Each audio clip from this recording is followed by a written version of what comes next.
on asking them questions earlier during their presentation. Well, you don't have to worry because that's precisely why we have the Q&A segment right now, and we've collated all of the questions for them. Dan Choi has the very first one. That's right. So for the very first question, this is for Lourdes Batac. Hi, Lourdes. Hi. All right. So this is from Arlene Bernardo. Given the online shopping evolution, what can you advise the shoppers to look out for when scammers or fraud accounts or shops are lurking out there? Well, thank you for that very wonderful question. I think the government itself has taken steps to educate the consumers on how to go about this. So DTI has been very, very active in creating webinars on shopper education. But as an individual, I think the platforms themselves has set themselves up to really address this. Because, for example, Shopee and Lazada has dedicated separate shops. So if you see the term Laz Mall and Shopee Mall, automatically those are verified accounts under that big marketplace. So that's one thing that you need to look out for. The second thing that you need to really maximize are the reviews. Filipinos are very, very, patient and very passionate about reviewing items, na tipong pati yung packaging at yung delivery boy review nila. So just be patient. I know everyone's really just trying to take the value for money and get the cheapest discount, within the first 5 minutes of a sale, right? But even if it's a 20 peso purchase, if you keep doing a 20 pesos purchase that isn't a great deal, you're still wasting money. So take the time to really, look at the store itself. Look for the brand names that they're carrying. Check the reviews. I personally never buy an item that doesn't have any review at all. You can also do the manual checking of asking online communities if that store, you send the link to that online community na pa-LC, yun nga, pa-legit check. Mhm. And of course, sometimes you also look at the need to be, medyo common sense. Like if the price is too cheap, it's probably because it's too good to be true and it's really not authentic. So those three main things. Thank you very much. Thank you for that, Lourdes. And I can see Eric keeps nodding to all the points you gave. Eric, my next question is for you. For startups who want to venture into e-commerce, what do you think should be considered in choosing which platform to enter first? Well, actually, for those who want to venture into e-commerce, there are a lot of platforms already that's available. So you have the Lazada, you have the Shopee, you have us. Okay. And well, I guess one thing that I can advise those who wants to venture to e-commerce as a seller, probably as a businessman, try to choose a product that is that you think or you believe will be patronized by people, either product or services. Be it something that you create, you yourself create out of your artistic talent, or something that you also purchase from abroad, or even right now you can already purchase. I guess I hope that you can already purchase in China, because I have a lot of friends, even ex-Lazadans, who ventured into becoming sellers themselves, and they're raking millions now. Just being because they know that the formula, yun. And it'll be, it's not easy just to begin with, or when you start, but if you stick to your core, if you believe in your product, you'll make it. Great. Thank you, Eric. Now, actually, the next question is also still for you. Now, with bogus sellers being a big concern on online platforms, are there any steps that Pick.A.Roo takes to alleviate this discomfort? Okay, as I mentioned in my presentation, we try to curate some of all our merchants. As much as possible, we don't onboard merchants that don't pay their taxes or are not registered. So we're kind of like strict on that. So even MSMEs, we advise them to at least register for both our protection, them and ourselves as well. In terms of fraudulent transactions, meaning customers, we have our way of, identifying if a transaction is fraudulent. One classic example, if their purchase doesn't have any story at all, specifically for grocery. We have cases before where people will or a customer will purchase 10 Johnny Walkers and 20 Ferrero Rochers. So it doesn't have story at all. What would you do with it, with 10 Johnny Walkers and 10 Ferrero Rochers? So given that, I advise my team to verify, especially if it's credit card transactions, because most likely those are fraudulent transactions. Thank you very much for that, Eric. All right, Lourdes, you're up next. A question here for you is there a fixed step-by-step process on how businesses can go about online marketing? I'll take some notes from the IDEO University class that I took last year. So this is about designing a business, and there are three main stages that you need to look at. The first one is to create value, basically knowing the needs and wants of customers.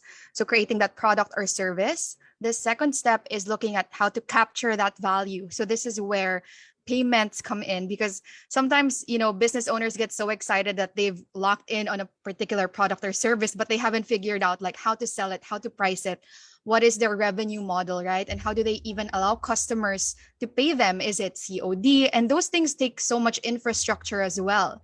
And then the third part is deliver value. So deliver value is looking at which channels you're going to sell these items at, and also literal delivery. So the logistics of it.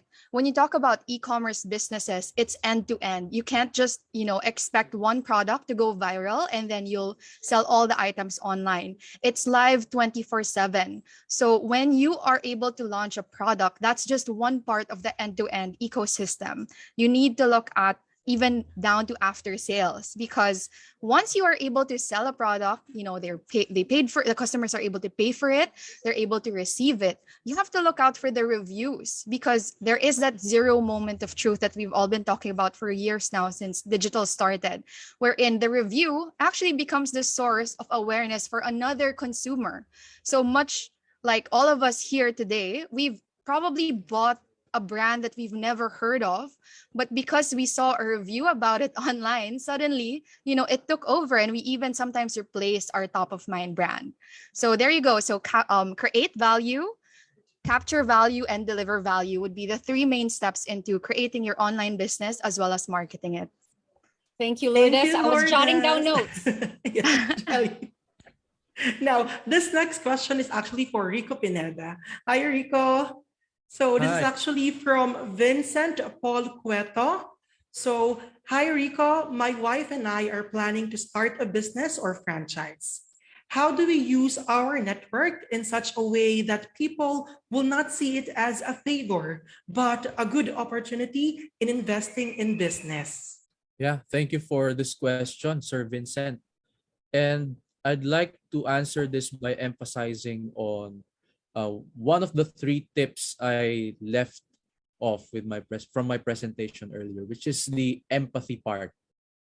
So the way we can present this opportunity to people that we want to tap on for investing in your business is that finding out and really embracing what would be the important things to them and how you think it can benefit them based on what's important to them. How you think they can benefit from investing in your business. So it's a matter of having conversations with them, really just invite them for a coffee, have conversations with them, and then listen to what they say.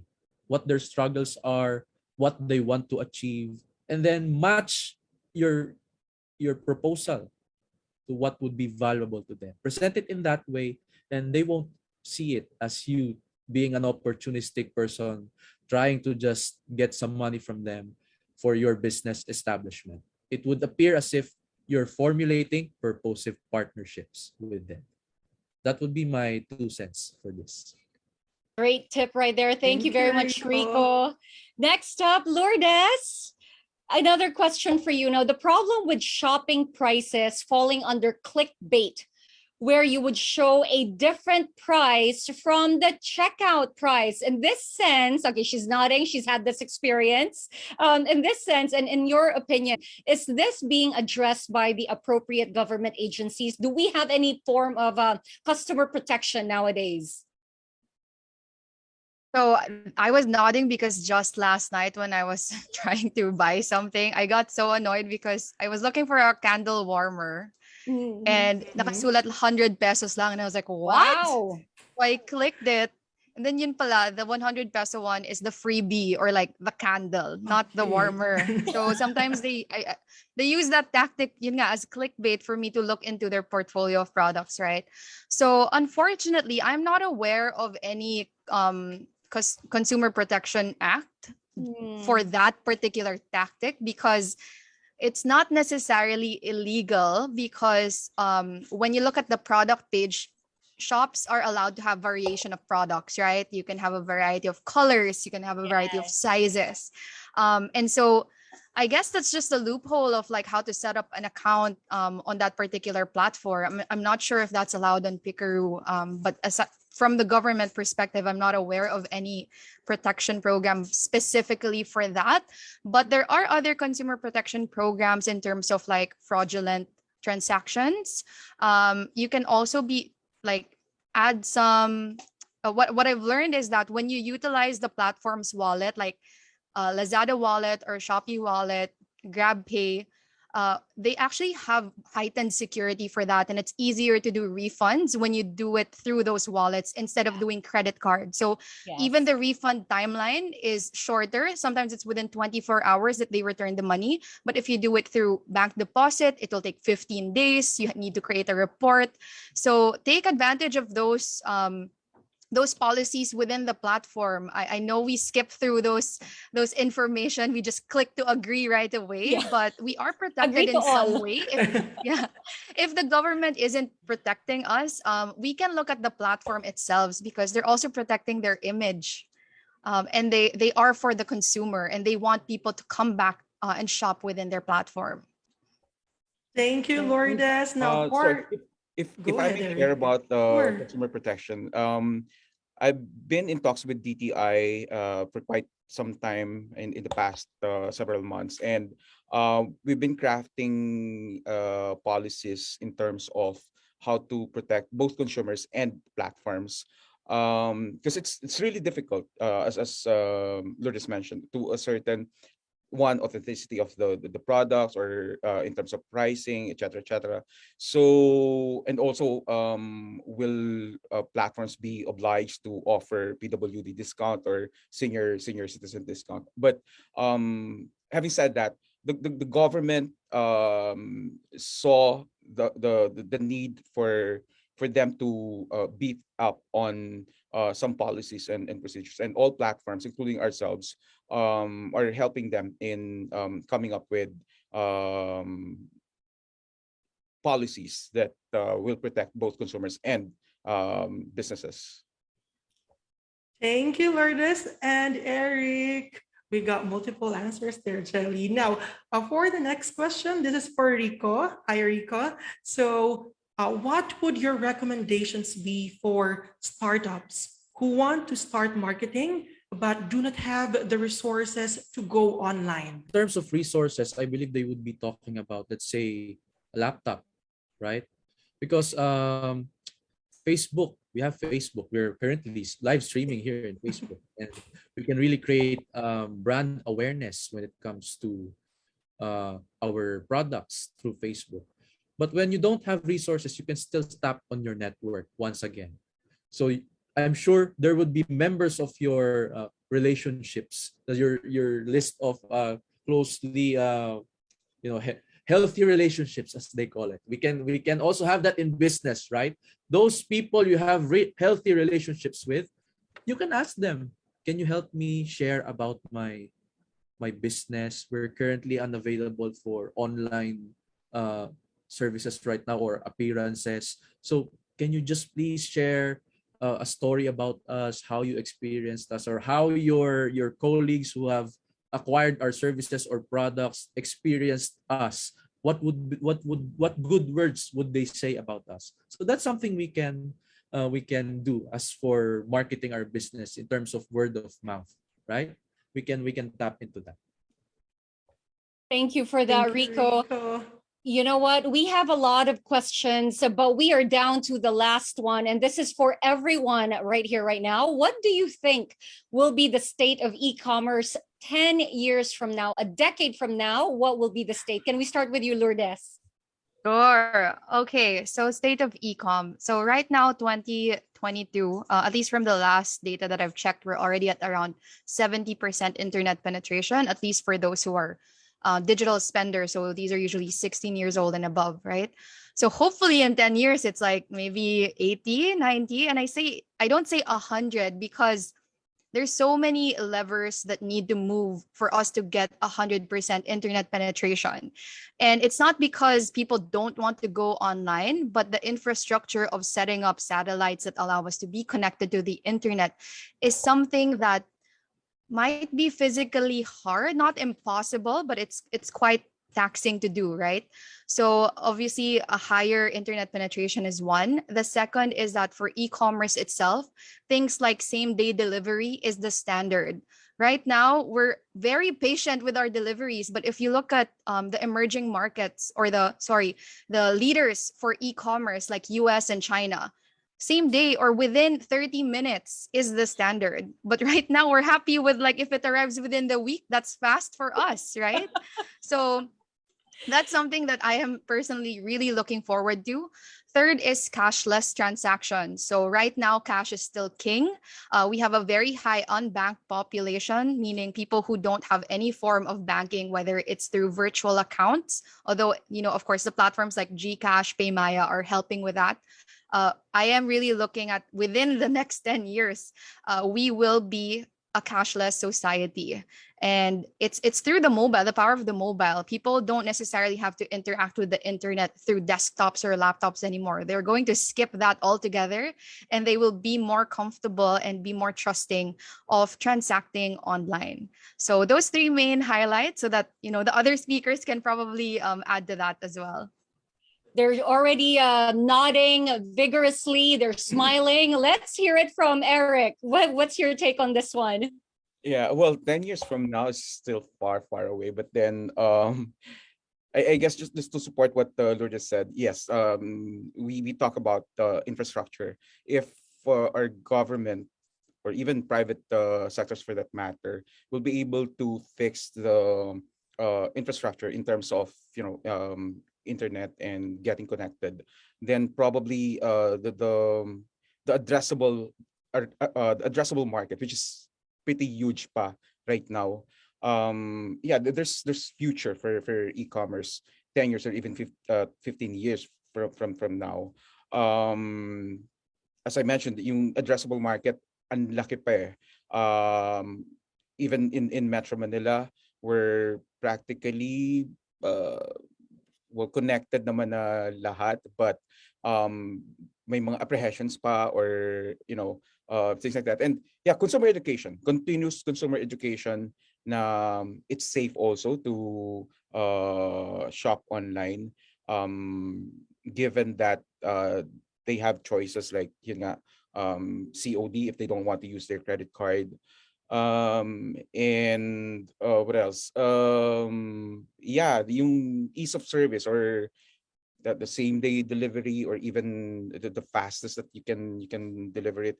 With us, we try to beat, with food at least, we try to beat the 30-minute promised delivery. For grocery, it's 1 hour because we have to take into consideration that a shopper still has to shop for that one. Yeah, the future is still great, and there are a lot of things na um everybody can look forward to in e-commerce. Sobrang dami pa. Yung opportunities ang lawak-lawak pa. So for those of you who have that entrepreneurial spirit, try nyo. If you have a product, if you have there are a lot of platforms. If you see na this problem is not addressed by any platforms at all, be it yung nga payment gateways or even delivery services or even whatever services, then you can create a platform of your own and sell it, or rather get a funding. And who knows, you might be the next, recipient of a funding from the likes of Temasek or whatever. Thank you, Eric. Now, same question for Rico. What do you think will be the state of e-commerce 10 years from now?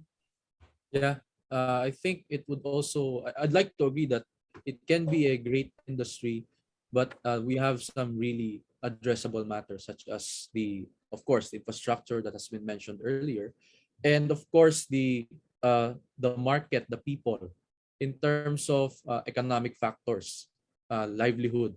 The reason why I see that there can be challenges in the e-commerce industry in the next 10 years is that we here in the province, I'm not gonna go far. I'm currently in Bataan, so there are areas here that which are hard to reach, and you can also see when you shop, they launch disclaimers that these are our unserviceable areas. That's a problem. That's a void. So the e-commerce can be it can go unnoticed if you don't deep dive into it. But let's say when you're in Metro Manila, you're really not gonna notice these problems if you don't read on to other portions, because you book a shipment and it arrives within the week. In those areas, it may take a month, right? So that's really a huge, and then of course the signal, cash payment and everything, right? Some retailers demand you pay them through virtual payments, not cash anymore. So how are they gonna pay you if they don't have the internet and the cell phone even just to process that? So it's gonna be a challenging journey for the e-commerce industry. But yeah, I'd like to agree with Sir Eric. Baka may produkto kayo, i-launch nyo na, di ba? Para ma-address natin itong mga void na ito. So it also for our industry in the training, when this is addressed, we can go full blast online training, right? So it's a really big opportunity, especially for aspiring entrepreneurs. You know what? I'm already sensing there is somebody in our audience who is very entrepreneurial, who has written down all of these possible problems that need to be addressed and all the possibilities, and they will come up with that thanks to them attending this. Due to time constraints, we have to wrap up our Q&A segment, but don't worry, the remaining questions will be answered via email. Thank you so much to Eric Bataga, Lourdes Batac, and Rico Pineda. Virtual applause for them, please.